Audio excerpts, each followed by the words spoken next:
कांग्रेस पर बीजेपी ने यह आरोप लगाया था कि सियाचिन से वो सेना हटाना चाहती थी। हमने 2005 की वो तमाम स्पीचेस निकाल ली है, हमने 2005-6 के वो तमाम रिकॉर्ड्स निकाल लिए हैं, जिस रिकॉर्ड्स के आधार पर यह कहा जा सकता है कि डॉक्टर मनमोहन सिंह प्रधानमंत्री के तौर पर सियाचिन से सेना हटाना चाहते थे। हम आपको डॉक्टर मनमोहन सिंह का वो बयान भी दिखाएंगे कि उन्होंने सियाचिन जाकर सैनिकों के बीच क्या कहा था। पूर्व विदेश सचिव श्याम शरण ने अपनी किताब में इसका हवाला दिया था।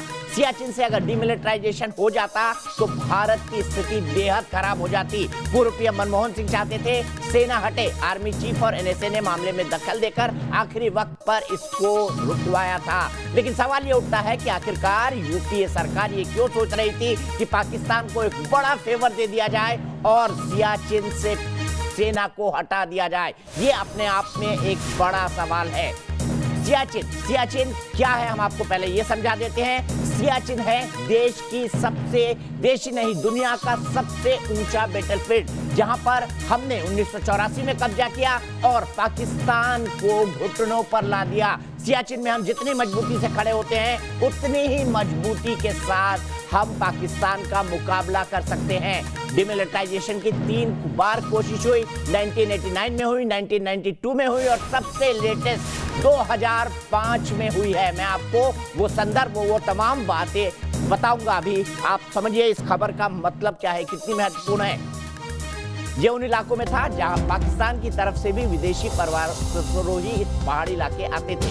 सन 1984 में भारत की खुफिया एजेंसियां को बड़ा इनपुट हाथ लगा, जिसके बाद सियाचिन को हत्याया गया। पाकिस्तानी फौज ने अमेरिका से पर्वतारोहण के साजो सामान खरीदे हैं। पाकिस्तान का इरादा अपनी फौज को सियाचिन भेजना था और वो सियाचिन पर कंट्रोल करना चाहता था, जिससे ऊंचाई वाले इलाके पर वो दबदबा बना सके।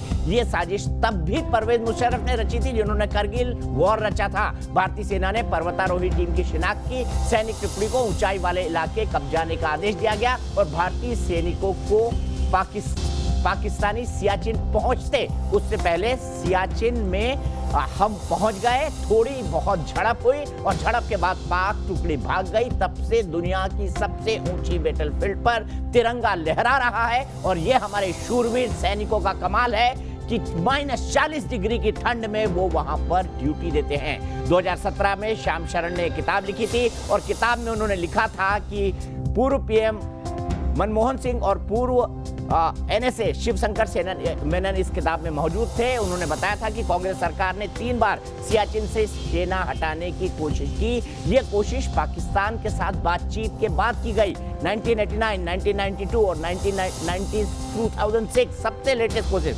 पुरानी में भूल जाता हूं, 2006 की कोशिश पर आता हूं। 2006 की कोशिश का मन प्रधानमंत्री डॉक्टर मनमोहन सिंह तब के उन्होंने बना लिया था।